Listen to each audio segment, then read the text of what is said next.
Hello, hello, hello. Welcome in, everyone. The Fantasy Live Show. We are live doing reactions from day 2 of the NFL draft. So excited to have you here with us. And as always, I could never do this alone. Kendall Valenzuela here, but we've got the one and only Ian Hartitz and Dwain McFarland here joining us on this Friday night, doing a little recap. Ian, how's it going? How you doing tonight? It's a freaking great night to be great, Kendall. Maybe not for the, Sanders family sitting there in Colorado, but otherwise we're just talking ball, having a good time. So I'm doing great. Dwain, how you feeling about your Cowboys, man? I'm feeling good. I'm feeling good about everything, Ian. I have been working on the supermodel. I've been working on the projections. They're all updated. They're all on the site, so you guys can check it all out at fantasylife.com. We got some good landing spots. We got some not so good landing spots. We got some guys that got draft capital that was better than we expected, so updating that in the model. And a few guys that also slid a little bit, so excited to talk about them all. And we're going to break them all down right here for you guys. Every single player, you should see our rundown. It's like a CVS receipt. We got a lot of players to get through here tonight. And as always, you can go to fantasylife.com. Want to remind you before we get started, use that promo code, that early bird special, early25 gets you 25% off any Fantasy Life Plus subscription. And that ends on April 27th. So you're listening to us talk about it now. So why don't you go and do it early 25% off those Fantasy Life Plus subscriptions for a year. Let's get into it, guys. Let's start with Jaden Higgins here, Ian, and wide receiver going over to the Texans for a team that lost, Stephon Diggs to free agency. Tank Dell probably isn't going to see the field in 2025. They signed a couple wide receivers tonight, but we're going to talk about the first one in Higgins. What do you like about him? Yeah, the Houston Cyclones. Shout out Jalen Noel, obviously, even Xavier Hutchinson. We have 3 of them now in the wide receiver room. So honestly, when the pick initially happened, I was feeling pretty good about, the amount of times I've drafted Higgins in best ball in this very young season. 34th overall. I mean, that is tough to beat. Might as well be a first round pick. But man, when you do add Noel to the equation, we might as well kind of talk about them both right here. It does make it tough to get too excited about the guy. I'm not saying this isn't good for Houston, all right? You've taken, obviously, 2 wide receivers you think high enough to make top 100 picks and everything. But when we go through these wide receivers, I just want to try to look at them from the context of what do we think about them for 2025 and how early are we willing to be drafting them in Fantasyland. And Dwain, as much as Higgins, again, might have a very good career in front of him, Nico Collins is going to be that number 1 target. Probably still Christian Kirk is going to be number 2. So where does that leave Higgins, man? We like him. That's fine. Wide receiver 48, 50. It's just tough to have the expectations too high for him right now. Yeah, but I do think there's a path. I mean, Christian Kirk is getting older. He's battled injuries the last 2 years. He's never been really a target hog, been more of like a 19-20% target share guy. So what if he's suddenly more of a 15-16% guy? It leaves the door open for Jaden Higgins. You did mention Jalen Noel also joining, so that does hurt a little bit, but they clearly prioritized Higgins. They spent that second round pick on him. He's one of the biggest risers actually that we've had in the pre-draft leading up to the draft, and then ultimately in the draft at the wide receiver position, with him ultimately now having a supermodel score of 77, Ian. When this whole thing started, he was down close to a 70.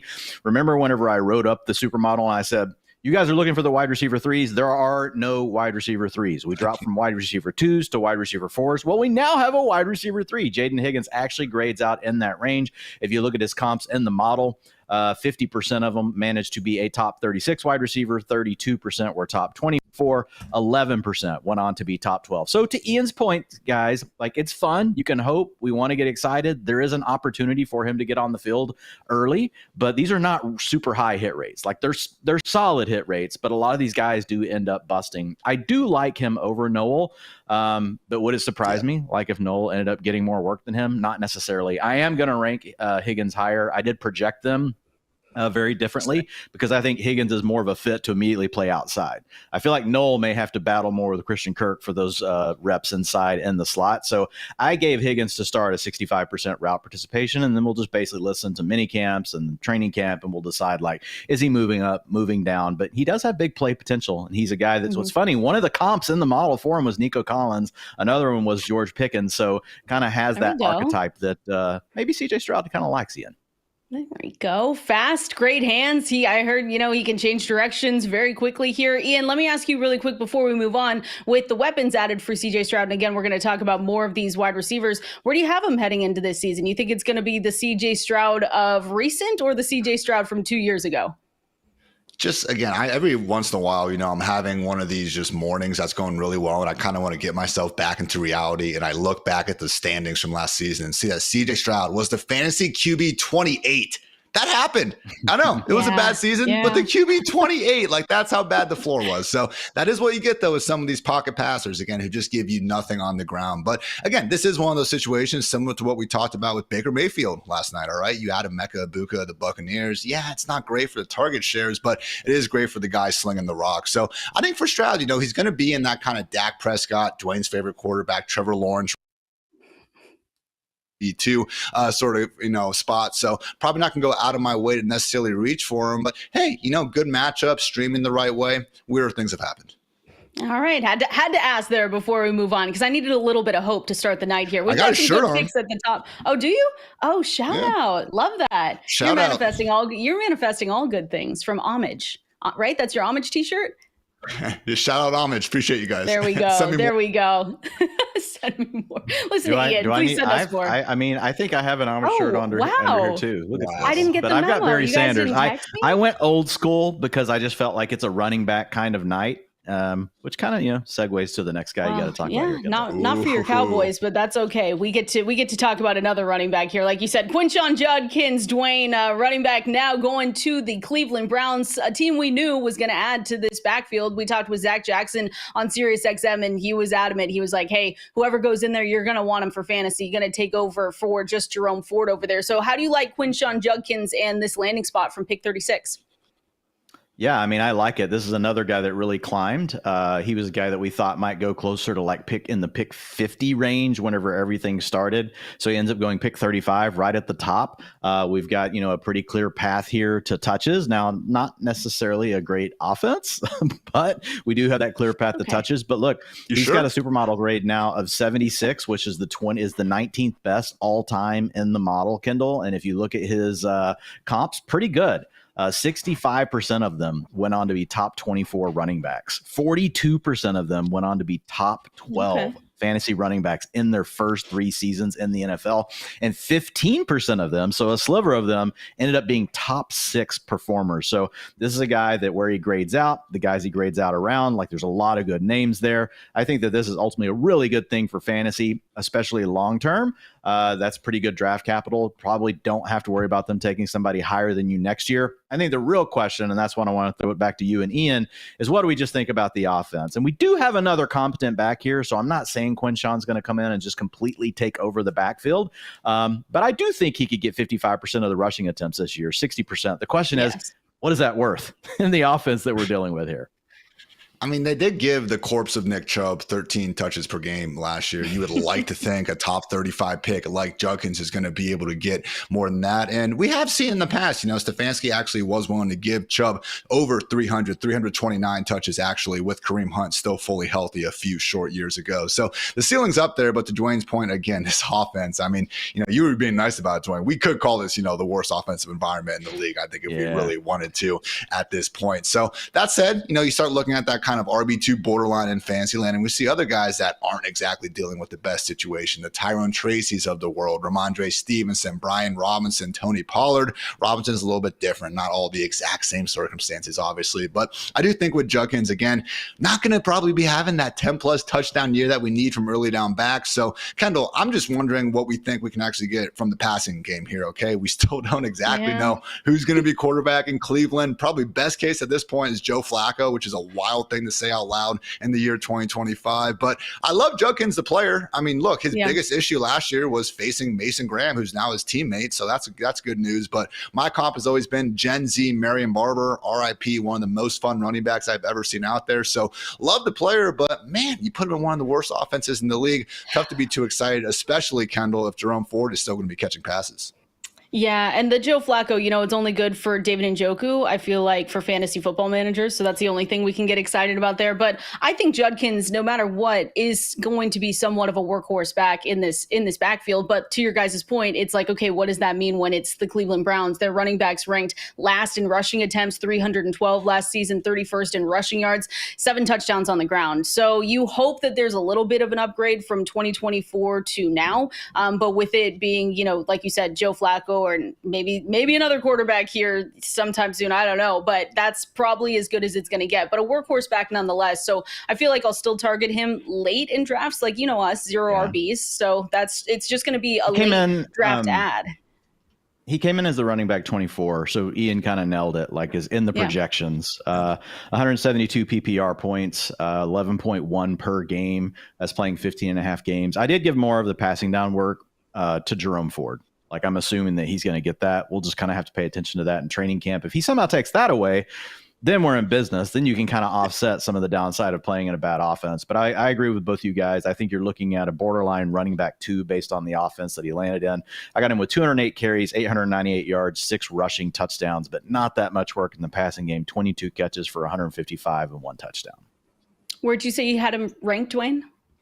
That puts him from a projection standpoint. He projects as the running back 24 in PPR scoring, 23 and half PPR. We have this weird line that I think we're going to keep going back and talking about, and kind of already did yesterday a little bit with Hampton, where we have, again, Alvin Kamara and James Conner, David Montgomery. Those guys right now in our consensus rankings over at fantasylife.com are basically the RBs 19 through 21. After that, you don't really get that surefire running back and a good offense that we can actually feel, good about their touches. Not saying the Saints are a good offense, but we know Kamara is going to catch a bunch of passes and all that. So really, again, we're about to talk about another Ohio State running back here as well, but really, Dwayne, I think when we start getting into tiers and stuff, man, that RB22 to the RB30, RB32 spot, there's going to be a lot of guys there where, again, it's going to be on us the next few months to figure out what the right ones are to click. For sure. Like, and I think a lot of people will want to lean to the youth. But I think we could end up deciding that we do like the veterans in a couple of those spots. Look, if Quinshon Judkins had landed like on the Broncos or something, and he was taking that backfield over, we would feel different just because we have more hope in the upside of the Broncos offense. It's just that the Browns, to your point, is kind of a mess. I don't want to completely forget the fact that Joe Flacco did make the offense relevant, just 2 seasons ago. So, maybe there's something that can work there for Flacco, but it looks like that's the plan, man. Cleveland is actually going to go into the season with Joe Flacco and Kenny Pickett, and we have another rookie to talk about here in a bit. Dylan Gabriel. Sanders. Why not? Why not, Dwayne? Anything could happen there with Dylan Gabriel on the team. You got to be positive about it. But like you said, Quinshon Judkins, I like Peter Gabriel. I don't know much about Dylan Gabriel. RB 27 in the ranks. So if you want to go with youth, like you guys said, he's going around Tyrone Tracy, Ramondre Stevenson, Tony Pollard, Caleb Johnson, who we will talk about here in a little bit. But before we get to that, we have to hear from our friends over at Bud Light. Hey, you're not actually allowed to drink in a beer commercial? Since when? You gotta wait till it's done. 5, 4, 3, 2, 1. Continuing on with our coverage of night 2 of the NFL draft, we've got Best Ball Buddies presented by the one and only Bud Light. So guys, we have to figure out, best ball values here and who we like to target. I know it's really early. Ian, we talked yesterday. You're a sicko anyway, so you're already drafting like 100 teams over on Underdog. So have to start with you here with TreyVeyon Henderson, running back going to the New England Patriots at pick 38. Do you like this landing spot here with Ramondre Stevenson still back there? I do, but I just see such a wide potential range of outcomes because, yes, the last time we saw Josh McDaniels leading an offense, he just absolutely fed Josh Jacobs. But the problem was I didn't draft enough of Jacobs because I was looking at the previous 10 years of Josh McDaniels, the OC, when we could not for the life of us figure out what he was going to do at running back, coincidentally back when he was with the Patriots. So, yes, I would like to think that using a top 40 pick on someone like TreyVeyon Henderson, who is a home run hitter in every sense of the world, means he's going to be leading this backfield. But at the same time, their essential GM, Elliott Wolf, he's the guy who gave Ramondre Stevenson that $30 million+ extension last May. All right. That just happened. And he's not, the person that got kicked out. That was obviously, their previous head coach. So I'm not sure how Mike Vrabel was feeling about that, relative to, again, Wolf. But man, Dwayne, I could see Henderson just, 280 combined carries and targets. He's the man. He makes the most out of them. This is easy. Why did we overthink it? I could also see Ramondre Stevenson having a 50% rush attempt share. I could even see Antonio Gibson, just bias aside. I know I've been wrong about Antonio Gibson over the years, guys. All right, hand up. I get it. I could see him having enough of a role to turn this into something close to a 3-headed committee because we have seen McDaniels give Brandon freaking Bolden targets over the years. Amir Abdullah, some of these guys that you would never expect to make an impact. And Antonio Gibson, mainstream media won't tell you guys, but he had an awesome year last year. Every time he was asked to touch the football, they won't talk about it, but that actually happened. So Dwain, again, very curious how you approach these projections because I want to believe in Henderson. I think he's the best player here. Talent should rise to the top. Ascending Patriots offense, I get it, but at the same time, we could be sitting here after week 1 going, not a single Patriots running back hit a 50% snap rate. Yeah, I mean, it could totally happen. You just need to bet on the talent. I mean, the big thing with TreyVeyon, we know he's got the big playability. Hopefully he has more in the passing game than what we saw in college. Like, we definitely saw him flash it, but we just never saw him be a centerpiece of the passing offense. But that's something that we heard all of the scouts talk about, and it's built into this, film rating that we have here on him. That's an 84 overall within the supermodel. And so if he can do that, then that's really good. But to your point, he's going to have to beat out another passing down back to get there. Now, having said that, like I started with, you want to bet on the talent, Ian. And here's the thing. When you look at TreyVeyon Henderson, he's the running back 3 in the class. He's the 17th best running back prospect in the supermodel since 2017. 19% of his comps have gone on to be a top 6 running back. So we're talking about almost 1 in 5 ended up being a top 6 player at his position. That's pretty good. People are going, 20%. Like, guys, it's hard to be a top 6 running back, okay? 52% of his comps went on to be top 12 running backs within their first 3 seasons. That is really good.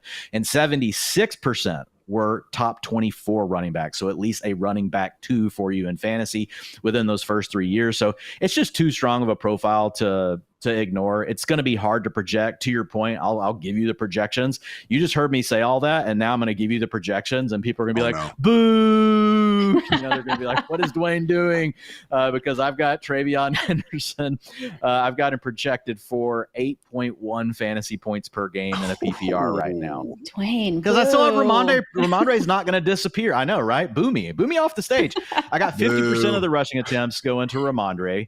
I got 35% of them going to TreyVeyon Henderson, but I have Henderson playing a little bit more in the passing game. But again, like, it could easily flop the other way. But to your point, it's not like they didn't just pay Ramondre Stevenson. And maybe I have him a little too close. Maybe I need to bring Ramondre down to 45%, and like bump TreyVeyon up to 40. To your point, Ian, it could be in any of those ranges.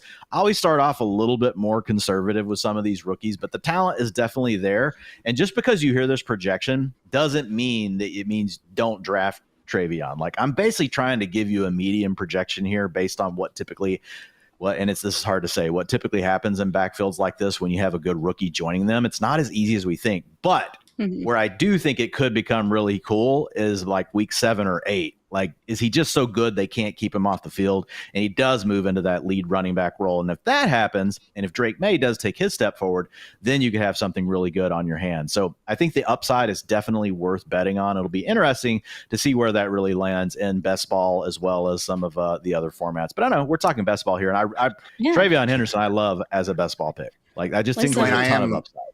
I'm afraid to ask 8 or so PPR points per game. What's that come out to as a positional rank? Do you really want me to say this? It comes out to running back 40. It's not 40. Like, yeah, he could be in a flex. Close. Yeah, he could play. He could play your flex spot, man. Ramondre's 28. And then because I couldn't just completely eliminate Antonio Gibson. I had to give him a little bit. So anyway. Look, doing projections is depressing, guys. Look, I live through it every year. Like, you want to give these guys, but then like I have guardrails built in that basically goes back and looks for these historical scenarios and tells you how, like, here's what they've typically looked like. And I mostly follow them until we start hearing other news and things like that. So the model knows that TreyVeyon Henderson's a round 2 pick, and it knows that Ramondre Stevenson's been an incumbent starter that's still young and been doing what he's doing for the last 2 years. So it's like, I can't just force it. I will say, out of the running backs that have been drafted so far, Kendall, would you say that Henderson has the lowest touch ceiling? We got Genty, Hampton, Judkins in Cleveland, Caleb doing his thing in Pittsburgh, and then obviously the Broncos got Harvey as well. That's what I'm a little bit worried about. Yeah, it has to be. But the unfortunate part, Ian, is the talent. Because if we're talking best ball buddies right now, presented by DraftKings, and people know that he's talented, he's going off the board. This is going to change, obviously, because there's no drafts going on yet right now for tonight. But he was going RB17, Ian, off the board. So he was going around Joe he's coming down Mixon. from He was that. going ahead of Chuba Hubbard, Kenneth Walker. So he's coming down. But like that just goes to show, like, Ian, how talented he is, right? So best ball, you have to think he's going to come way down. He averaged Like 7 if I make yards him a per little pop last closer, year. That happened. like if I make it 45% rushing attempts to Ramondre and 40 to TreyVeyon, which I think is also a very realistic outcome, right? And again, this is something we'll just have to monitor. And I give TreyVeyon like a few more passing. I give him a few more routes. Like he moves up to 37. Ramondre's at 33. Like, look, I think TreyVeyon could still end up taking the backfield over. You can't just project it on day one. But man, again, just chaos happens in the NFL. TreyVeyon looks really good. They decide to give him more work. What if Ramondre pulls a hamstring and he's going to miss 2 games and suddenly they see TreyVeyon for 2 weeks and it's like, sorry, dude, like this is 60% TreyVeyon now. So you just have to bet on the talent and we'll see where it shakes out ADP wise. I will say though, as we were talking about with Judkins too, okay, this isn't a good offense. Ascending, yeah, because they're at the very bottom of the league right now. They really don't have anywhere else to go but up. I would like to think that Will Campbell, they signed Morgan Moses, like they're making good moves. I think the future in New England is bright, but the future might be 2026, 2027. I like what we saw from Drake May, but it's not a guarantee he's going to be the answer either. So Henderson, again, got the big playability. I think around that RB 28 point. I'll take him a few times, Kendall, but I don't think I'm going to be sitting here, in August going, yeah, my guy, TreyVeyon Henderson. Yeah. I don't think anyone is. Not yet, at least. But that was Best Ball Buddies here, presented by Bud Light.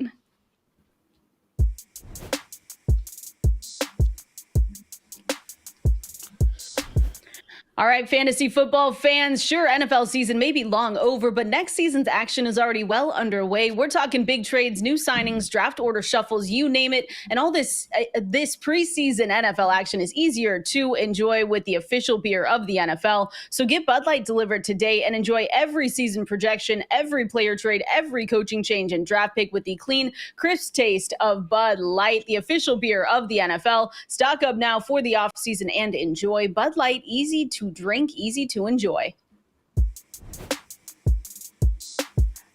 Moving right along here, guys, we have to talk about another wide receiver, Luther Burden, and someone that, in my opinion, fell a little farther than I thought he would go. But Ian, then he goes somewhere where now we're talking about a ton of mouths to feed. We've got him going to the Chicago Bears, which was with pick 39. For fantasy football purposes, it's going to be a way different conversation from fantasy to NFL. Yeah, I mean, Bears fans, hang the banners. 3rd straight offseason championship here for Chicago. You really got to give them a round of applause for that one. So with Burden, look, we like the player. I know, Dwain, he's someone that you've had to, go to war with a lot, on this podcast and other ones throughout the offseason. And I do agree with most of your points. I don't think he's this limited, gadgety sort of option. He actually had far more downfield catches in his career than guys like Matthew Golden and even Emeka don't hit similar concerns there. Electric with the football in his hands. I mean, the only SEC wide receivers to break at least 30 tackles in a season in the last 5 years, Malik Neighbors and Luther Burden. So again, we are talking about a guy who has a great set of skills and everything. The problem is just opportunities, okay? How much can you really get done as the best case, number 3 target, DJ Moore, Rome Odunze. I know they're being projected for far more targets. You just spent the 10th overall pick on Colston Loveland. I mean, we were sitting here last night talking about the Bears wanting to run more 12 personnel. That doesn't sound great for a guy who looks like he's going to be stuck in the slot here. So again, Caleb Williams, this is going to be awesome. We were talking, Kendall, about CJ Stroud and Baker and guys, being lifted up by everything. Amazing turn of events for Caleb Williams. But Dwayne, it's just one of those things where if I had to guess how many targets you're giving Burden right now, 75, 80 the most? Yeah, I mean, look, he's like falling like he did in the draft, like can be a potential signal that more teams than we thought do see him as a gadget player. Like things that we were using for the model didn't see him that way. They saw him as a player that could develop into more. Matt Waldman also sees him that way. So I still have hope for the player. But now he essentially grades in the same range as Jaden Higgins. This was a guy that we thought would be, around an 80 to 82 in the supermodel. But because he fell, he's now sitting at that 77. And 50% of his comps have gone on to be a wide receiver 3 or better. 32% of them became top 24 wide receivers. And then you had another 11% become top 12%, top 12 wide receivers. So like his profile took a hit with this. And then to your point, like you're playing on this offense that's super loaded. I mean, we've got Colston Loveland, that they've already added to go along with. They're hoping Rome Odunze takes that step forward, and you got DJ Moore. I mean, this could be a mess, period. Like, and Caleb, man, has to take a step forward, or it's going to be a nightmare.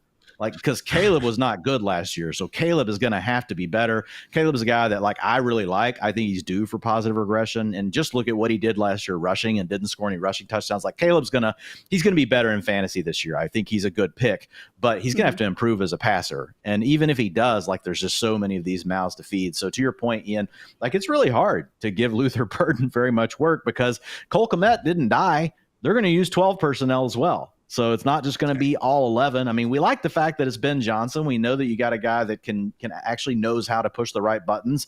So looking at where I've got him right now, what did you say? 70 to see if I got him 70 targets. I don't even know if I got him to 70 sounded targets. optimistic after I said it. I'm not going to lie.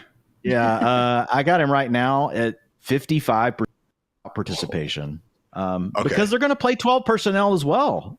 So I've got him actually sitting at 59 targets, 39 catches. Woof. Yeah. So I mean, look, my wide receiver 20 again, you're overall. just swinging on talent and knowing that someone could get hurt. Weird things happen in an NFL season. You're just taking a swing on Luther Burden's talent, and you're stashing him at the end of your roster and just, hoping that it works out for you. Like, it's a tough path though for him to just all of a sudden have like 120 target season with all these other guys healthy. Like, it's going to be really hard. It's going to be hard for Rome Odunze now. Can Rome Odunze really even like make this huge step in year 2? Like, he's got a tough path. Again, these are the guys right now that we have. Yeah. I think we have to. These are the guys we have ranked right now. Wide receiver 50 through 55. Not exactly dudes you're going to be up to start, with a bunch of confidence. Stephon Diggs, Darnell Mooney, Rashid Shaheed, Christian Kirk, and Keon Coleman. All right. I'm not saying they're all better than Luther by any stretch of the imagination, but a lot of those guys could probably double up his targets, so they don't even need to be better than him out there. So again, kudos to the Bears. I unironically, all jokes aside, I actually do think they're having a fantastic offseason, feeling really good about Caleb and the entire franchise moving forward. But Luther Burden, much better real life piece than in fantasy land. Oh, so disappointing. But again, like you guys said, you can hang the offseason banners. So hopefully Caleb Williams steps forward this season. You've got Ben Johnson, like you said, over there now. So hopefully he can unlock some things for fantasy. And we'll just have to wait and see. I was hoping we would just be a year too early on Rome Odunze, Dwayne, but it's not maybe sounding like that. We're never wrong, just a little bit early. I mean, we'll find that out here in a little bit. Rome was still a really good prospect. In year 1, he's still, for being around the other players that he had to play with, like, people look at it and they're like, oh, he was a bust in year 1. He played with 2 other really good wide receivers that were, in like that 24-25% target share range. That's just really hard. We saw that happen to JSN. He got squeezed in his first year. So I still think there's a really good chance that Rome has this bounce back, but adding Colston Loveland plus Luther Burden definitely doesn't make it any easier. I mean, because they just spent draft capital on these guys. They're going to want to get them the ball. And also they're probably pretty good because you spent high picks on them. So I think the path got harder. Again, hang the banners, like Ian said, good overall. You could, if Caleb Williams turns into the quarterback some people thought he could be, and he has all these weapons, like, this could be a juggernaut offense. And then that could be the one path where it's like, okay, we just want to ride the Bears offense. We know that it can be kind of convoluted. Like, we've been in that spot before with the 49ers. We've been in that spot at times with the Lions offense when everything's working. And sometimes you just kind of got to live with it. The problem is here, we don't have an Amon-Ra St. Brown. This one's probably more like the 49ers, where it's like, is it going to be Brandon Ayuk? And back in the day, was it going to be Deebo Samuel? Now, obviously, it's Ricky Pearsall or Juwan Jennings. Is it going to be George Kittle? Like, we never knew. It's going to be 2 of them each week, but 2 of them would be left out. That's probably what you're hoping for here. You're hoping that the Bears suddenly the light switch just clicks on and they turn into a juggernaut type of offense, and all these guys eat. We just won't know necessarily which one it's going to be each week. Last question. Fantasy, yeah. Last question here. Can we call DeAndre Swift a winner yet? They didn't take a running back. Yeah, he is a winner right now. He is a winner. Lots of bullets still to dodge tomorrow, but not of the same caliber of what we were talking. Yeah. Now, don't get me wrong. These day 3 backs are better than your normal day 3 backs. What we have teed up for round 4 tomorrow, there's some still really good stuff, but none of them what I consider to be a lock to come in and take his job away. Yes, I do think right now he's a winner. And it's one of these things where the biggest rebuttal I ever hear about DeAndre Swift is, okay, well, he played 1 year with Ben Johnson and then they got rid of him. So they could draft Jahmyr Gibbs. do we really think Ben Johnson was the one making that decision as a first-year OC anyway? So, look, DeAndre Swift, again, I know he's not everyone's cup of tea, but, check the yards per carry numbers of Swift and Ben Johnson's offense versus Jahmyr Gibbs. You would think one running back was a heck of a lot better than the other, not the exact same. But per the analytics in Ian's supermodel, they actually were the exact same. So, how about that? Love it. Let's see if we have another winner over here, Ian, in Tyler Shough, a quarterback not named Shedeur Sanders, who we thought maybe, hey, again, the Saints are back up and pick 40. Is this going to be the moment? They go with Tyler Shough, who, we have some concerns about, right? He's going to be 26 years old coming into this season, or maybe even 27, I believe. And he didn't break out until that 7th season in college. So the big question really here, Ian, is, what does Derek Carr's injury look like? Is he really about to miss some parts of the 2025 season? And with Tyler Shough, is he now going to beat out, Spencer Rattler if we're talking about draft capital? You would definitely think that he's going to be at least good enough to beat out Rattler. And just with Derek Carr bringing up the shoulder thing in the first place, I feel like there's too much smoke there to the idea that it's just going to turn to nothing. So I guess we're looking at the Tyler Shough era in New Orleans, which means we're probably looking at the Arch Manning era, before too long here. But all that said, I do think with Shough, again, there's a reason why guys like, shout out Dane Brugler at The Athletic. I've been actually talking about this dude for months on end. It's because, yes, it did take him until his 7th season. But you know what? You break the same collarbone a couple times, you tear up your knee once. Like there's a reason why it was the year 7. It wasn't like he was just patiently sitting on the bench this entire time. All right, injuries suck. And when he went out there at Louisville, did some really good things in a pro style offense, and showed up big in big games such as Notre Dame film. So honestly, Dwayne, like again, where are we going to rank Tyler Shough? Probably like QB 29 or QB 30. All right. You're not going to be drafting this guy other than like as a very late round dart. He's not going to be moving much, but lowest pressure to sack rate, in the class, which is a very good, sign looking ahead. And I feel better now about Chris Olave and Rashid Shaheed than I did 24 hours ago. And for me, Dwayne, that is at least a small win. I mean, I guess it's a small win. Like I don't get this profile. I don't have a supermodel for the quarterbacks because it's so hard. I mean, even we take all that stuff that you're talking about, yards per game. So great, he was hurt, but he still played games. 222 yards, 218 yards per game, 186 yards per game, 186 yards per game. And then when he turned 34, he had 266 yards per game. So, I mean, it's like, I don't know. Like, I'm not a scout. I agree with you, Ian. There has been a lot of people that are in his camp. And so there's something that the scouts like about it. It's just really rare for this sort of, I mean, literally 3 schools just said, dude, get out of here. Like, well, 2 of them did, and then he ends up at Louisville and he has the decent year. And even that year is not that great, to be honest. I mean, for college standards, some of the seasons that we see. So I don't know. I do upgrade him to like being the QB2 right now for the Saints if it is an issue with the shoulder for Carr. So I'm with you. Hey, at least now there's 2 options. Like you've got Rattler, you've got him. I guess you also still have Jake Haener hanging around the roster right now. So more options is better than less, just in case we need them. Because we do like Rashid Shaheed and Chris Olave, but not super hopeful for this guy. Honestly, I doubt it works out. It was really a strong pre-draft process where we started hearing his name more and more, right? So you run the, 4.6, 340, you follow it up with a strong throwing session. Then all of a sudden we're like, hey, he could be a 1st round, 2nd round pick. And here he is. Ian, just really quickly, because you said, it's not, maybe a small win. So you're not downgrading any of the potential wide receivers going up with him? Nah, not at the moment. I mean, Chris Olave is someone that's always had these kind of underlying wide receiver 1 numbers in terms of targets and yards per route run, but unfortunately hasn't quite been able to put it all together. So he's still sitting in that kind of mid-tier wide receiver 3 range. One of these players who I think when we check the projections closer to August, it's like, oh man, like he's actually projected for far more targets than most guys going this late in drafts. Of course, the big elephant in the room is just exactly how fantasy friendly those targets are going to be in the first place. But again, just better than, some of the other horrible options that the Saints currently have under center. So I will take the small W there, and hopefully, Cooter Doodle's at least, somewhat smiling. But I think she's had, probably a few drinks for Cooter Doodle to get through this decision for sure. Yeah, pour one out for Cooter Doodle tonight because it has probably not been good. Let's go to a potential good pick here, though, Dwayne, for fantasy football, talking about Mason Taylor going over to the Jets. Pick 42 here. If you hear Mason Taylor and you think that name sounds familiar, NFL Hall of Famer Jason Taylor's son. What'd you like about this pick? Well, I mean, he lands on a depth chart where they don't have anyone. And I will say, like, this is a guy that really did improve is throughout the draft process. He ends up with a supermodel rating of 75, Kendall, which if you look at that going back to 2018, that's the 14th best in the model. And here are the names he's sitting around.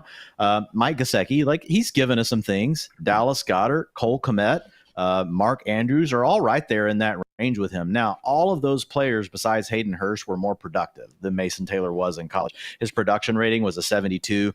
That's not that great, but he didn't go at the end of the first round like some people thought. You know, if you guys heard the shows, you know, leading up to the draft, I was like, that just shouldn't happen. Like, he wasn't productive enough. Like, great, you see the film traits, but in the first round, take guys that did it and they showed the film traits. You get into round 2, you want to pick between the two, a guy that was super productive. You're not sure if his traits are good, or, oh, you love the traits, but whatever, it didn't work out as far as how much he produced. I think it's fine. And that's where Mason Taylor went. If you look at the supermodel, it was saying if he went at the end of round 1, he would have been super overrated. Right now, at this pick, the non-draft capital model is just 8 picks off from where the actual supermodel is, which is not that bad. So, yeah, I think there's a chance here. I mean, he's going to be playing for an offense. We do have, you know, a situation where it's Justin Fields as the starting quarterback. I mean, which could mean 150 passing yards per game. More often than not, that's what the Justin Fields experience has been. But we have had a year where he got closer to 200, you know, and he's been at that 175 range.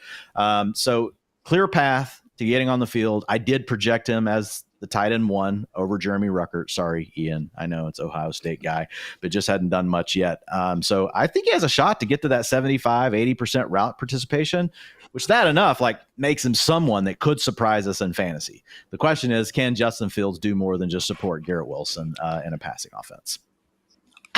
Every time we talk about Justin Fields, I hear you on the passing yards per game, but also tell me Darnell Mooney was the only guy worth anything in those Bears offenses until he got DJ Moore. And the last time I checked out DJ Moore's Pro Football Reference, the only time he's actually reached his ceiling was catching passes from Justin Fields. And oh, by the way, in that same season, Cole freaking Kmet finished as a top 10 fantasy tight end. And I think the entire community agrees that he is really nothing to be overly happy about. So I hear you. Fields might only throw for 180 yards per game, but 100 of those are going to Garrett and the rest are all going to Mason Taylor. Nah, not quite going that far with it. But this is a guy who, again, doesn't even turn 21 until May. My mans can't even celebrate with a cold, delicious Bud Light after being drafted. Hopefully he does anyway, responsibly, you know. But just, again, I think overall, just longer term, Dwain, I think we could be more excited about this. Just, again, he's going to have that full-time role from day one. I know it's not, you know, the biggest production profile. He doesn't have Harold Fannon's 1,500 plus yards, but you know,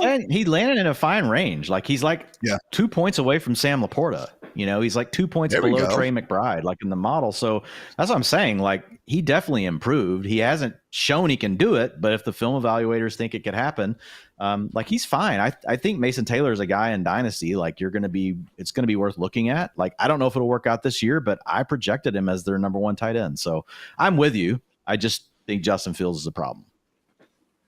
We went on a little bit of a tight end run here after Mason Taylor. So we go over now to Terrence Ferguson here, Ian, going over tight end now for the Rams, pick 46. When you look at the depth chart, you say, all right, you got Terrence Ferguson and I think your guy, at one point, maybe your guy, Tyler Higbee, but I don't know now. I'm not sure. Wrong.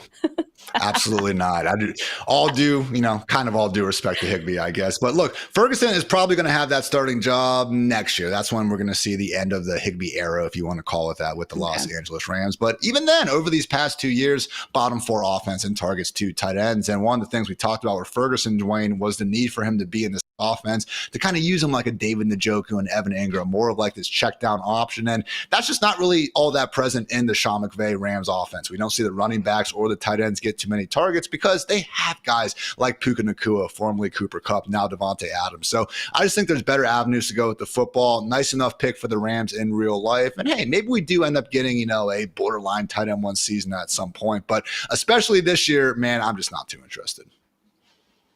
Yeah, I mean, when you look at him, though, this was a big riser. This was a guy that we thought would go in round 3 or 4, ends up going in round 2. So there's something that they saw with him, and he is more of a receiving tight end. He's fine as a blocker, but you're not drafting him just to be your blocker. kind of a low ADOT guy, really good after the catch, has some athleticism. Thor had some nice things to say about him in that regard. If you look at the, similar tight ends that went and hit with a similar supermodel rating, he came up with a 73 with this draft capital. There's been some that have snuck into that top 6, as far as fantasy producers. To your point, I think it'll be kind of rough this year, probably going to be more of a rotation, but from a dynasty perspective, the fact that they were willing to, take him this early, maybe McVay does have a plan. And Devontae Adams, getting a little bit older, if he's not there, you could see suddenly a Rams offense where it is Puka Nacua and they're running a lot of the other part of the offense through a tight end. So it's a never say never kind of thing. So I think honestly what happened for him long term was huge. He's one of the biggest risers in the supermodel, and it does come down to draft capital. Now, the tricky thing about that, guys, is it only takes one team to reach for a player. When a player falls down the board like Shedeur Sanders, you have everyone saying, we don't want this player, and that's a bigger signal. The Rams, we don't know. They might have taken, if they had they not taken Terrence Ferguson, is there a chance he falls to round 4? We'll never know. But they were excited enough to spend this pick on him. So I think he will get his shot. I do agree with you, Ian. It's probably more of a next year thing. I hardly gave him any projection this year. I made him their second tight end, but it's not going to be worth anything unless Tyler Higbee were to miss time. Then maybe we would consider it. I like that. More long-term. He did steal the show at the combine, so that could be, a part of it, right? He 4'6", 40. You saw 10'2" broad, finished third among tight ends. So pretty good show there. But like you guys said, a little bit more long-term for Terrence Ferguson. Tight end run continued though tonight. We have our Seattle Seahawks right now, at least our Seattle Seahawks pick 50. Elijah Arroyo, Dwain. This one didn't I wanted to be excited about it, and maybe it's because I thought that they were going to go with Harold Fannin Jr. here. But Elijah Arroyo now joins, Noah Fant, someone who's been fine. What did you think about this pick? Hey, chill. I mean, no, Ian, we're not doing this. Another pretty big climber here. And this was a guy, is another guy that the film folks like. And you kind of have to go with the film because he had 2 years basically lost to injury. He was playing through the injuries. So it's just a situation where you kind of got to go with what they say. If you look at his adjusted career receiving yards per team pass attempt, which is a major part of what your production rating is in the supermodel, not good, Kendall. 15th percentile all time.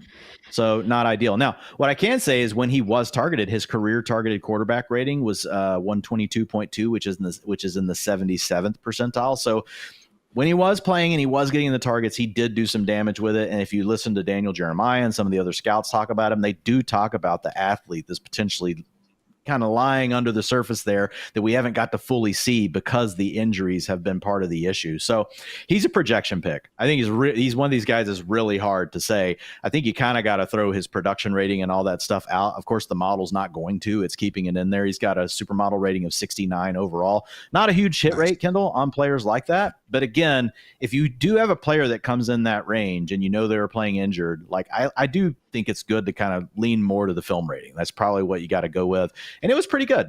It was in a range with, if you go back and look, it was in a range with Jatavian Sanders, Tucker Kraft, Ben Sinnott. I know not all these guys worked out. Pat Freiermuth, only 2 spots off in his film rating from him. So I would say there's a chance, but again, not a guy that I would expect much from.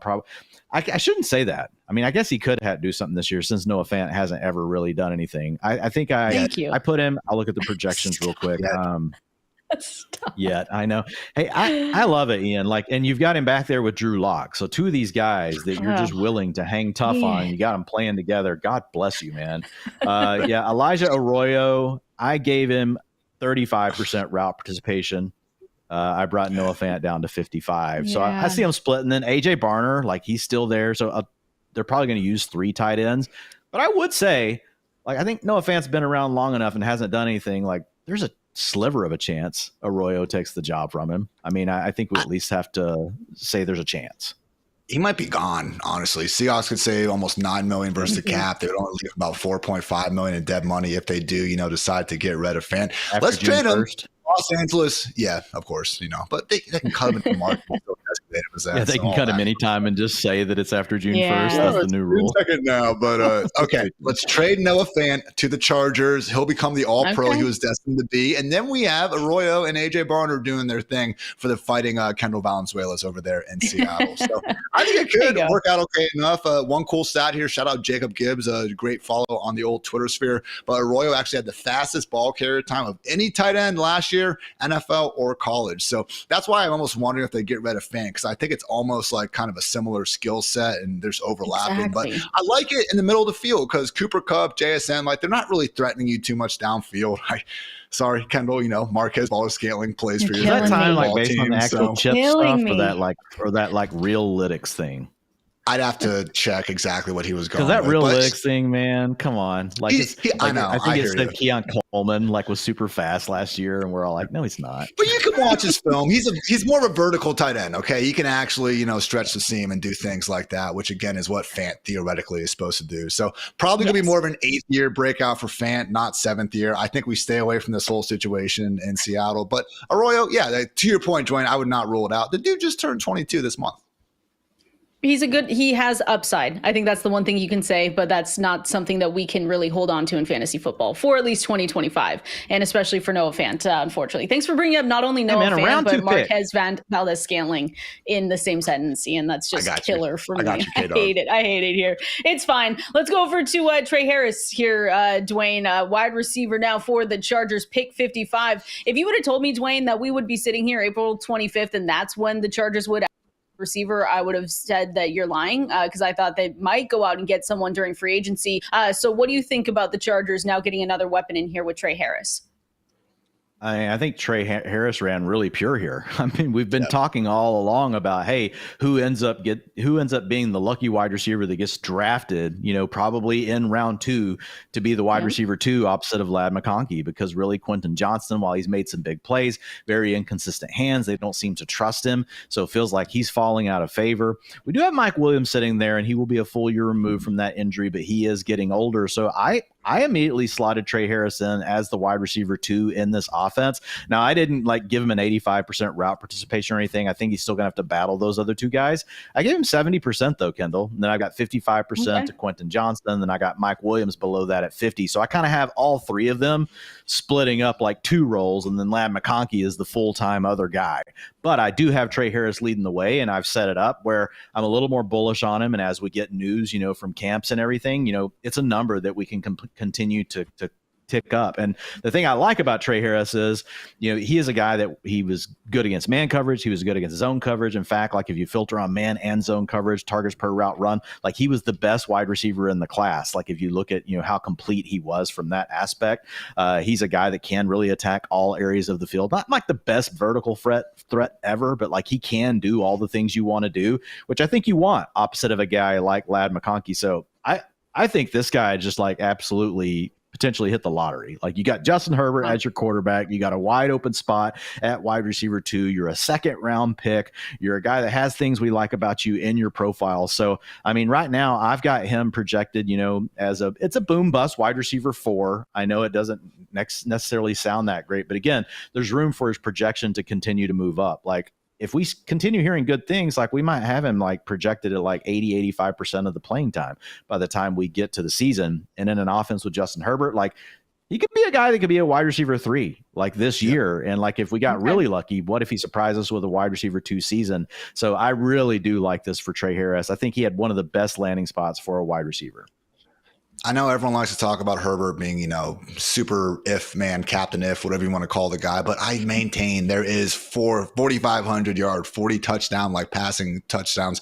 That's in his potential range of outcomes during any given season. Okay. And if Harris is going to be the number 2 option, we're feeling good about it. So you do have to look at some of these stats with a grain of salt coming out of this Lane Kiffin Ole Miss offense, which again does just works really well in college. I mean, they put up numbers. You can look at Jackson Dart and everything he did as well, but can be, I don't want to use the word fluky, but just put so much stress on the defense. I think they get inflated at times. But even with that caveat, okay, We're talking about the number one, okay? Not number 30, number one wide receiver in yards per route run, north of 5 overall, as Dwayne said, did against man, did against zone. And I mean, we could have been looking at a historical season if he didn't get injured when he did last year. Shout out to Dane Brugler for pointing this out, but he actually led the FBS, 987 receiving yards by his second week of October last season. That was 181 more than the next closest player. So again, got cut short. Maybe that's the reason why he fell to pick 55 in the first place. But man, you talk about the best landing spots from a wide receiver. Trey Harris might take the cake.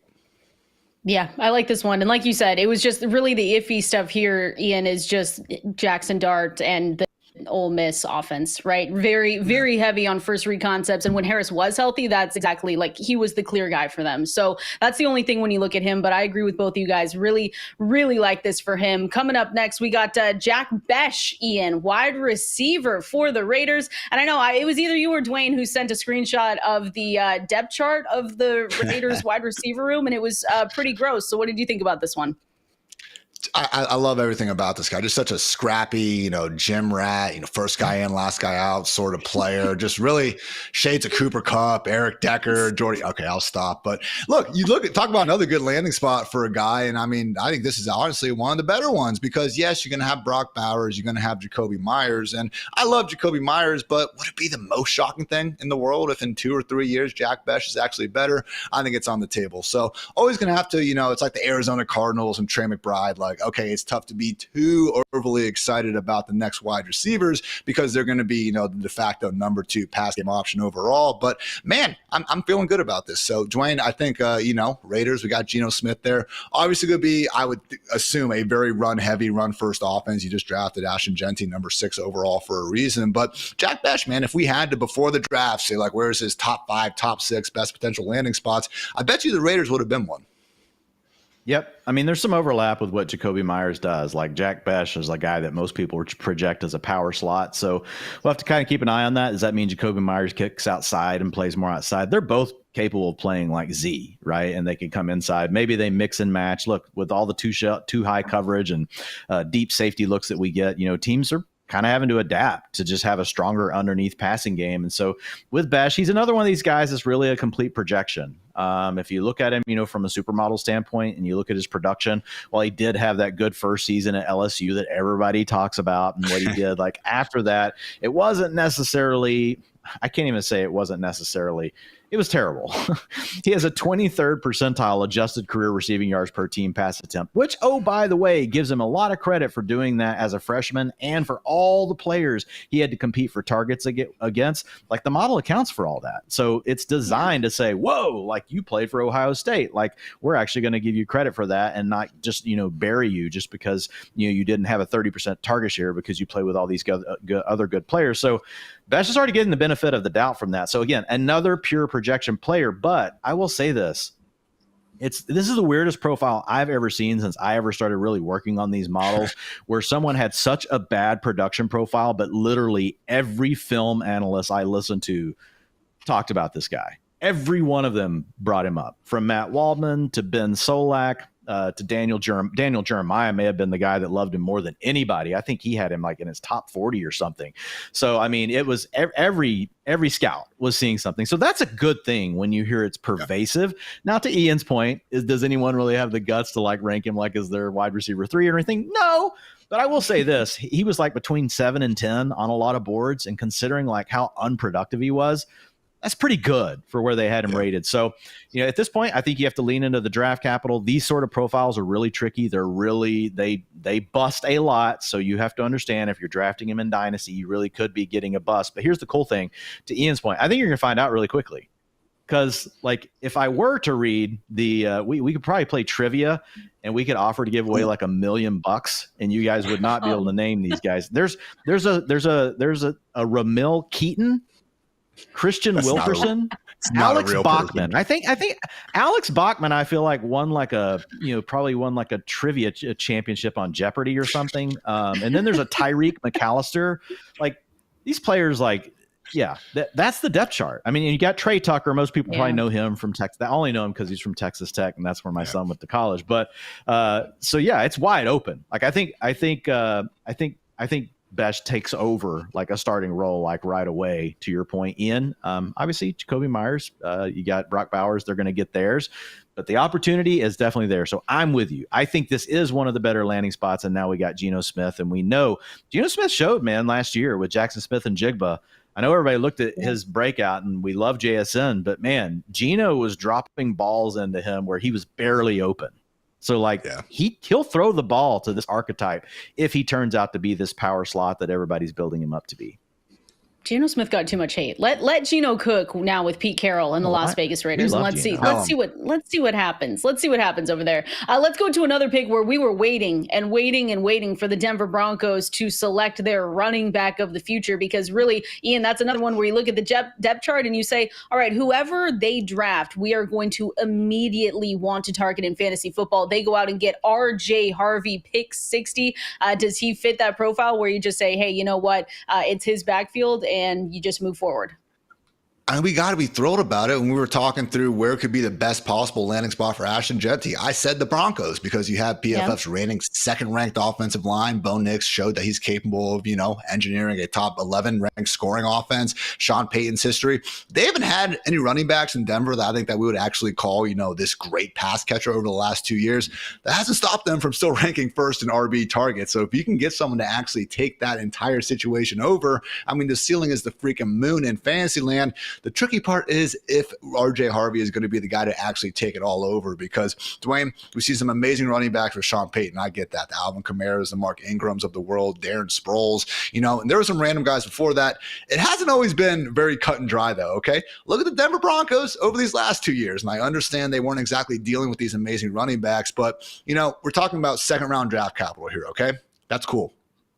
Mark Ingram was a first-round pick for Sean Payton back when he coached with the New Orleans Saints.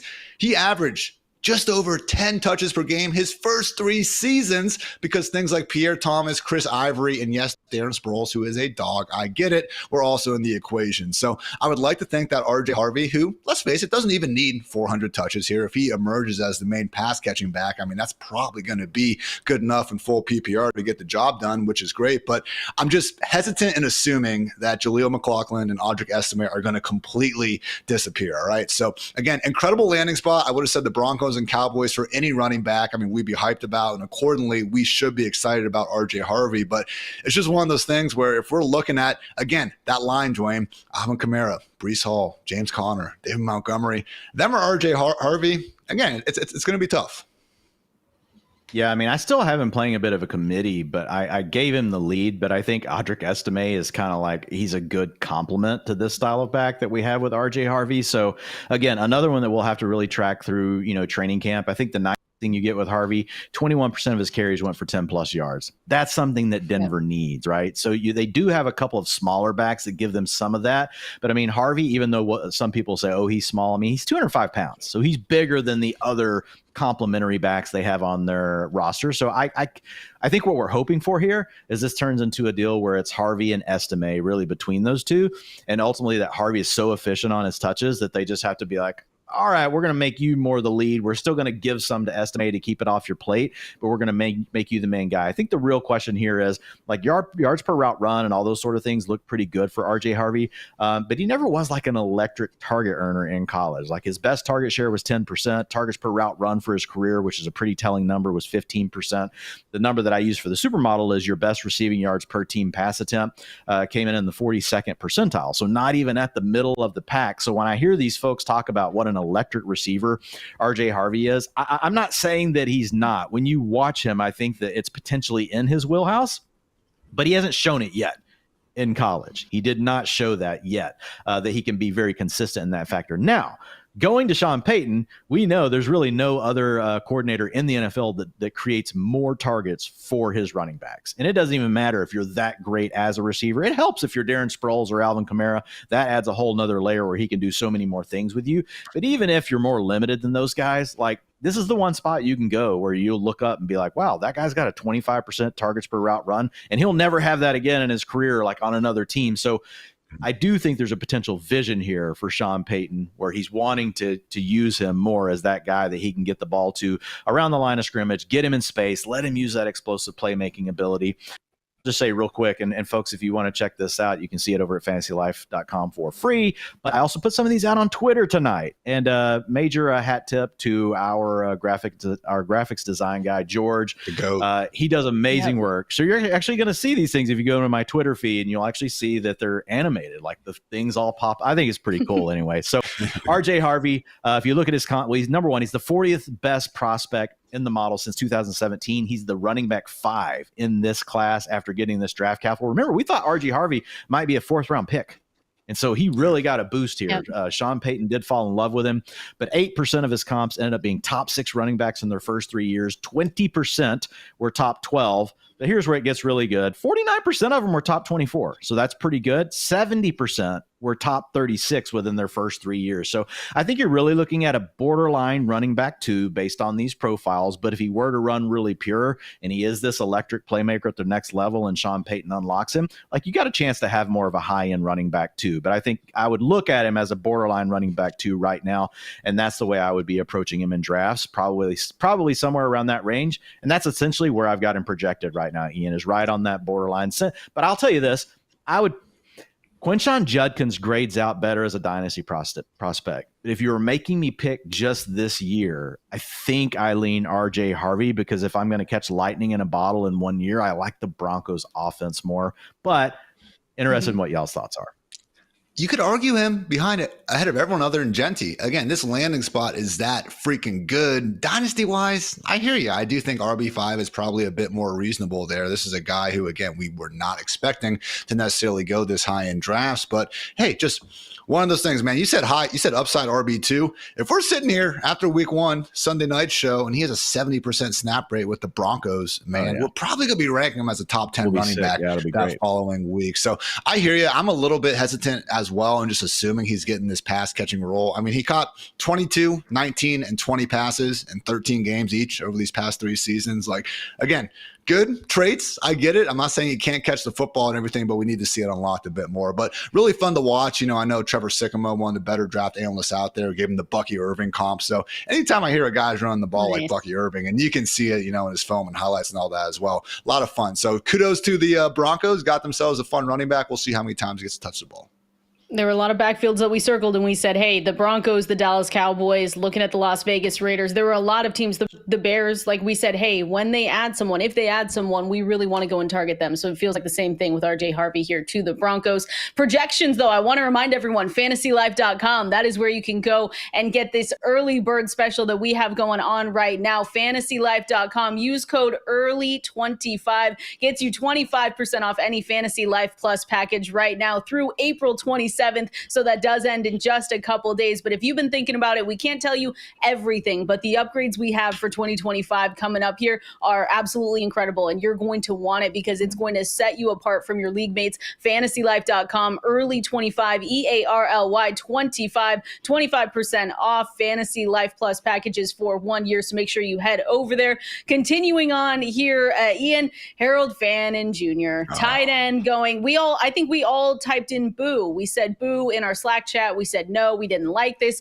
Going over to the Browns at pick 67, a team that we talked about earlier tonight, but they've got David Njoku down there. They've got quarterback questions. So this felt like a little bit of an L for us in fantasy. Here's my comeback. Tired, Harold Fannin is going to be David Njoku's backup tight end. Wired, we're looking at the Browns' new big slot starting wide receiver, baby. There's Jerry Jeudy, there's Cedric Tillman, and something named Michael freaking Woods is the number 3 wide receiver in Cleveland right now. So, Dwayne, again, this would not have been one of the top 5, top 6 landing spots I would have for Harold Fannin, but I think there's a chance. David Njoku, he's on the last year of his contract. Now, I also wonder if Kevin Stefanski and Andrew Berry could be on the last years of their contract, depending on how this season goes for the Browns. So that could add, a new wrench into the equation. But just, again, if all you knew was that Harold Fannin was going to be picked at the top of round 3, you'd be feeling good about that variable at least. Yeah, that's what we wanted. We like at one point we were thinking maybe late 2nd round, but we were really thinking early 3rd round would be like the ultimate for Harold Fannin Jr., and that's what ended up happening. He is the 9th highest graded tight end ever in the supermodel going back to 2018. So you're going to have to take more of a long-term view on him, though, because this is a rough landing spot, landing behind David Njoku, who's a very capable player who can stay out there in really all situations. So this is going to put Harold Fannin, to your point, Ian, he's either going to have to be the second tight end playing that 12 personnel stuff, which Kevin Stefanski has shown in the past. He's willing to use that a little bit more than the average team. But even then, like, you know how it goes, Ian. Like, a team that runs a ton of 12 personnel uses it like 30% of the time. That's like the league leader. People immediately think of like Aaron Hernandez and Gronk. Oh man, remember when they played together 80% of the time? It's just really rare. So to your point, like, he would need to win like more, reps as a slot kind of guy. But like Juwan Johnson, like for the Saints, like, you could see him potentially playing a role like that because they'll use Johnson out there even when they've got Foster Moreau or Taysom Hill, one of those other tight ends on the field, and they put him in the slot. So I think that's the best path this year, but you're really going to have to look at this as long-term. Harold Fannin Jr. took a pretty big hit for this year in fantasy, but long-term, still really like him. 77 overall in the supermodel. He's got a great chance to eventually be good. Tight end 3 for you, Dwayne, long-term? Yes. Okay. Yeah, I'm still taking him. I mean, you could make the argument Mason Taylor just because like you get an immediate chance to get a look at him and you know he's going to be a starter. So I think I would be fine going either way on that, but I'm taking him over Terrence Ferguson for sure. Okay. Maybe a little bit when we look at Kyle Williams here, Dwayne, we could put a more positive spin on this guy. Wide receiver going to the New England Patriots, pick 69 over here, get another weapon for Drake May. So you've got a wide receiver room of Stephon Diggs, Demario Douglas, Kyle Williams. I'll put in Quinshon Boutte if you want. Dwayne, did you like this one?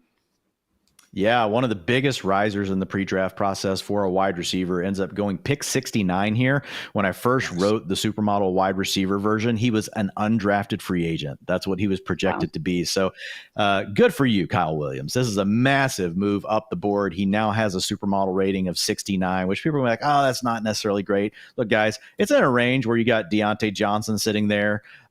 Yes, you have Michael Gallup sitting there. You've got Van Jefferson. Maybe I should stop talking. No, Tank Dell's in that range as well. Gallup had a good year in there.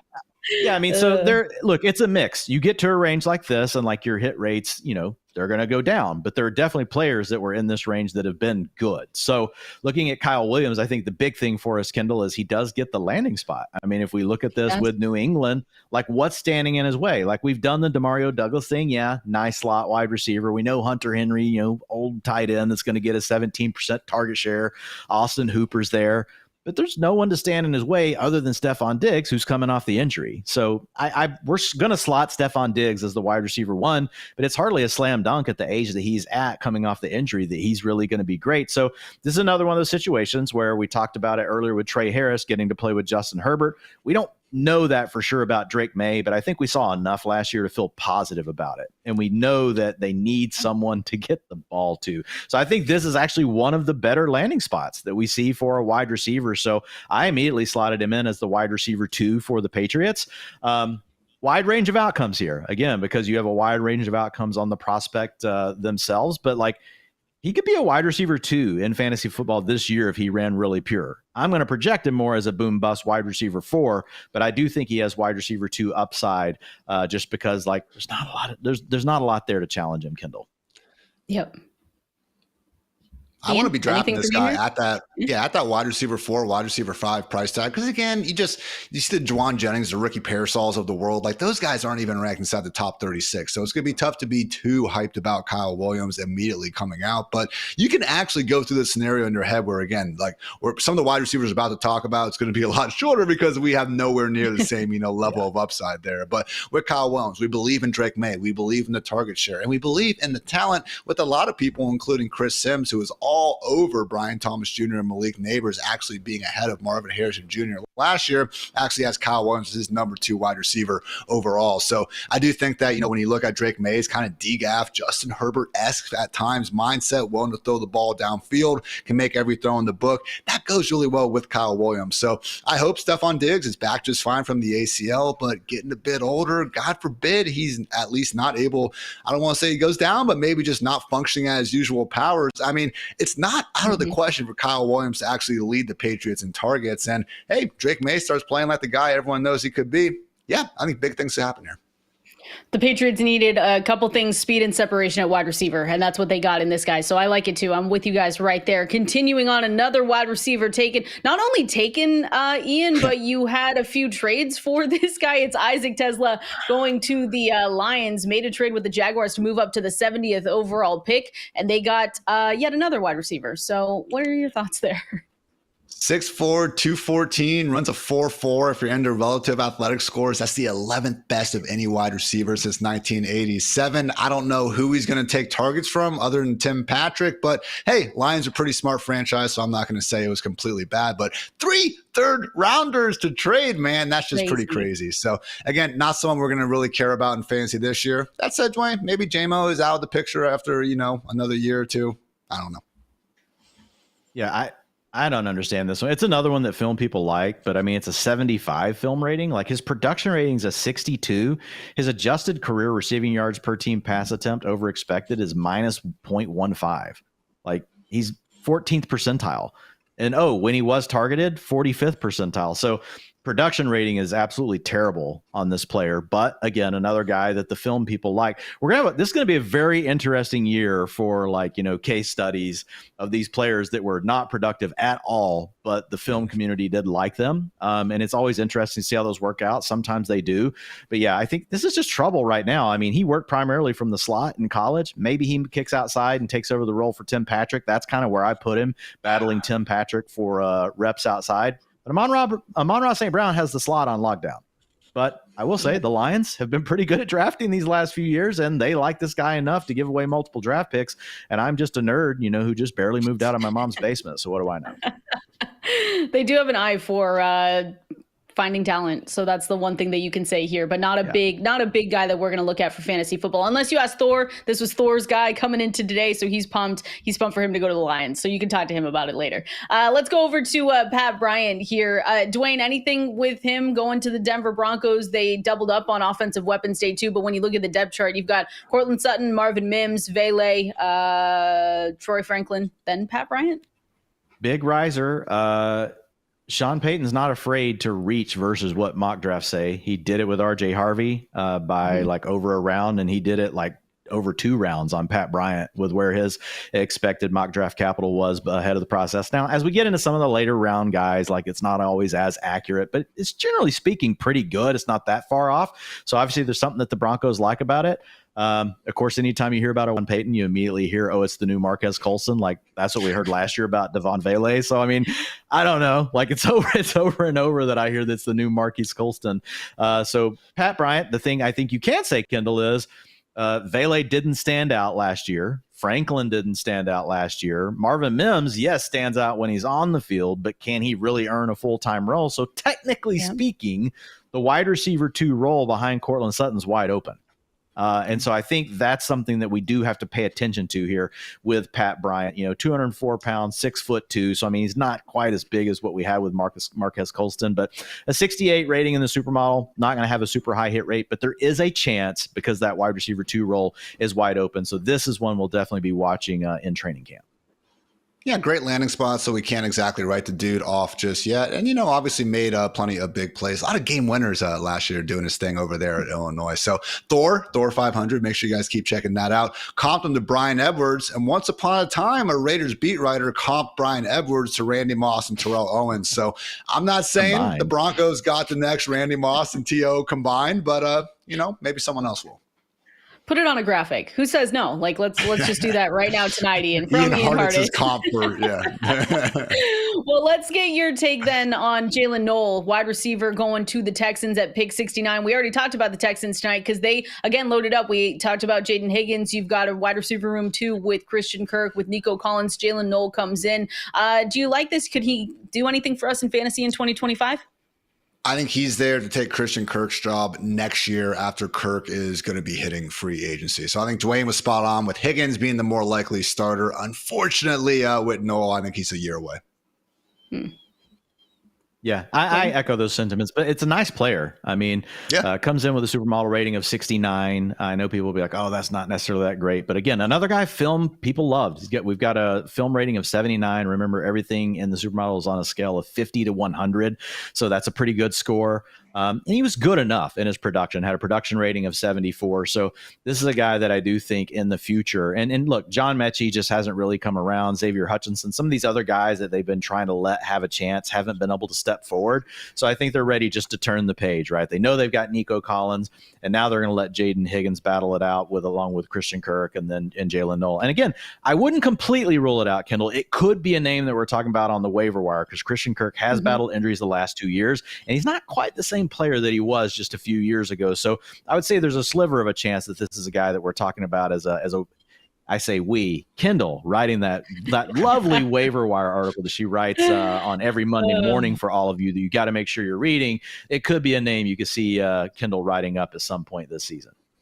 Well, speaking of turning the page, we've got a new Steelers running back in town here, Ian, something that we knew was probably going to happen because, I'm sorry, Jalen Warren. We just kind of knew it was going to come down to this. But now I kind of want to know your thoughts. Caleb Johnson here, pick 83 for the Steelers.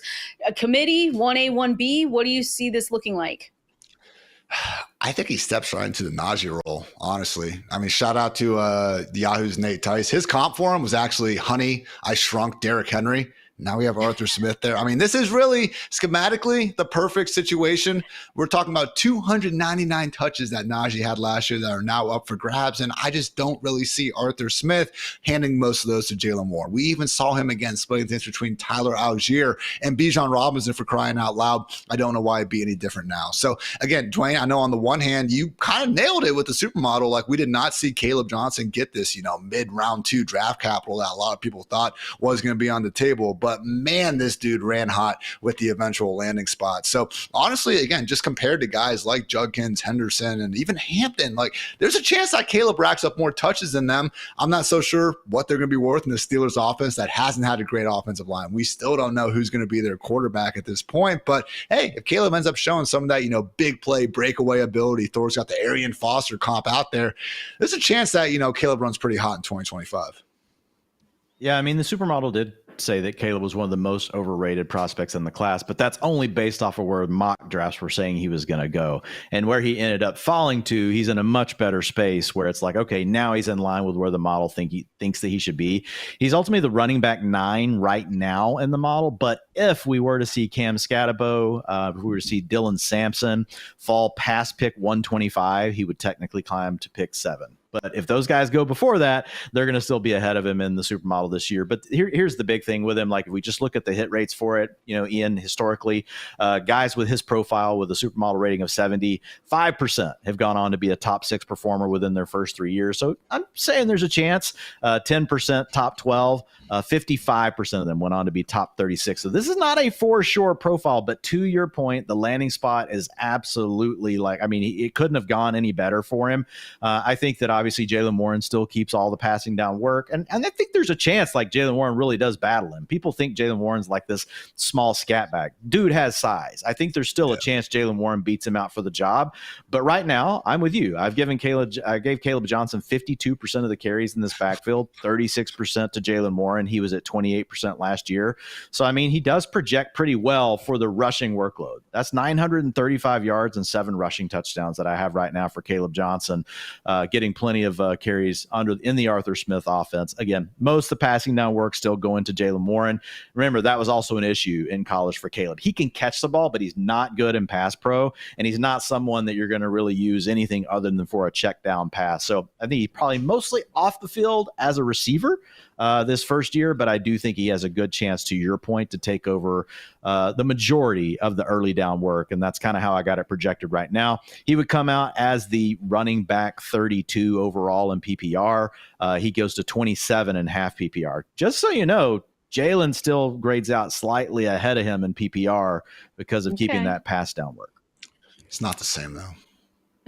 You made Ian shake his head. He was crying. It's fine. Johnson, by the way, logged only 54 career pass pro reps. So you're saying it was bad. The PFF grades on those were awful. Savion Williams. Ian, anything nice to say? Good to say about Savion Williams, wide receiver for now the Green Bay Packers. I guess they just decided, 2002, the last time they drafted a wide receiver in the first round, they were like, nah, screw that. We're just going to keep going here. Savion Williams now joins a loaded wide receiver room. What do you think? Look, Jalen Warren RB1 season might be over, but when we got someone comped to my guy Cordero Patterson coming to the league now, how could I not be ecstatic? So unfortunately, if TreyVeyon is going to follow in C-Pat's footsteps, that means he's going to be misused for about the first, 6 or 7 years of his career, eventually settle in as a running back that he probably should be used as right now. So will he do much of anything in Green Bay? Probably not. I don't even really get the fit because I feel like Jaden Reed does a lot of the things already that you would want Savion to do, the more gadgety design touches, and completely overloaded with wide receivers. But getting round 3 draft capital, I do think is telling. Clearly Green Bay knows what they're doing. So excited for the guy, long term, I will be following, not necessarily stepping up as, president of the fan club just yet, but Dwain, again, just from a pure draft capital, Jesus, it's getting late. Perspective, we're feeling good. Draft capital. I got you. Yeah. I know what you're saying. Yes, it was good for him. He goes in round 3. That's a good thing. This is a guy that we thought might fall as far as round 5 based on the way the mock drafts were going. A really weird profile. Played 5 years. Never really did jack crap, honestly, as a receiver. Like, just the easiest way to put it. But last year, the last 2 years, he suddenly turned into a good running back. Last year, I think he had 51 carries, over 300 rushing yards. So I gave him 2% of the rushing attempts. That's the best thing I can say in the projection model. Okay. I still have him. I have him as their wide receiver 5. I've got his Matthew Golden, Jaden Reed, Romeo Doubs, Wicks ahead of him. And then I got Savion. And then I think you could even argue once Christian Watson is back, which I've got him missing 12 games, he might pass Savion. So the draft capital is good, but I was kind of like you. I was like, really? Like, this isn't what you need. Even if you like him, like, I don't think Savion Williams is really what they need, but who knows? He is a 3rd round pick. The Packers need wide receivers, so he's not drawing dead. He's got a chance here. Coupling up the quarterbacks that went here, Jalen Milroe, quarterback, going to the Seattle Seahawks. Our Seattle Seahawks, pick 92, Ian, and then Dylan Gabriel going to the Cleveland Browns, pick 94, kind of, putting them both together. So unless you have really great things to say about both of them, but curious for both of these landing spots, if you like him, any fantasy movement on the radar for you? Browns pick, just a hilarious kind of final punchline to Shador not getting drafted at the end of round 3. So appreciate Cleveland doing that. I still think it's going to be Joe Flacco's job at the end of the day, and Cleveland really just positioning themselves to get in the quarterback sweepstakes for 2026 anyway. Jalen Milroe maybe comes in, does some short yardage stuff. He is completely electric with the football in his hands, obviously. But I just want to sit back and say, guys, Sam Darnold, Jalen Milroe, Drew Lock, Sam Howell. Are you not entertained? I don't think we're going to win many football games with that group, but my goodness, sometimes bad football can be fun, and that's what we're going to have at this group. So I'm feeling good about it. Maybe not for the reasons that you would like, Kendall, but hey, Seahawks football, rise up 12. It's going to be entertaining. I don't know, Dwain. I see a Super Bowl in their future. What did you think about either Dylan Gabriel, Jalen Milroe? I don't have much to add. I was really hoping Milroe would land somewhere where we thought maybe he had a potential to start some games in year 1. Just because, man, we know this. Yeah, I mean, we know what can happen, like with Jalen Milroe if he does get the starts. Because he can come out here and rush for 65 yards per game, scores the rushing touchdowns. Then all you need is 200 yards passing, and on the game where he throws for 300 and that randomly happens, you just get this huge spike performance from him. So a little bit tough with where we've landed. I'm going to probably need an injury to really open that sort of door. And even then, does it necessarily happen? So long-term project now is really the bucket that we've got Jalen Milroe in. So I'm okay with it, but I was really hoping we'd get a spot where, he gets 5-6 starts at the end of this year and we just get to have fun watching it. Ty Felton, Ian, to wrap things up here. Wide receiver for the Minnesota Vikings, pick 102. Again, same question. Any fantasy relevance here? Thor's comp is Quez Watkins. So you listening right now, how would you feel if your team signed Quez Watkins? That's probably about how you should feel about Ty Felton. Dwain? Yep. Okay. Just wanted to make Thor sure. on the show. No, yeah, look, I mean, it's sorry. I can't do Ty Felton that way. No, you're fine. We've talked You're about fine. We'll move on. I'll give very quickly words on Ty Felton. He was drafted in the NFL draft, and did you guys know that you can't drink beer on a commercial? I've been told that by my producer a few different times over the last couple of days. Well, they're wrap it up. Wait. To you've got nothing nice to say about Ty Felton, we're going to wrap up the show here. Thank you so much, everyone, for hanging out with us here today. FantasyLife.com. Dwayne talked all about these projections. You can go and check them out over there. Same with all of our reaction articles, 100% free. But you also have the promo code early25 gets you 25% off any Fantasy Life Plus subscription here till April 27th. So make sure you go and use that early25. We're going to be back bright and early, kind of, question mark, in the afternoon tomorrow, breaking it all down again. Appreciate everyone hanging out with us. We'll see you then.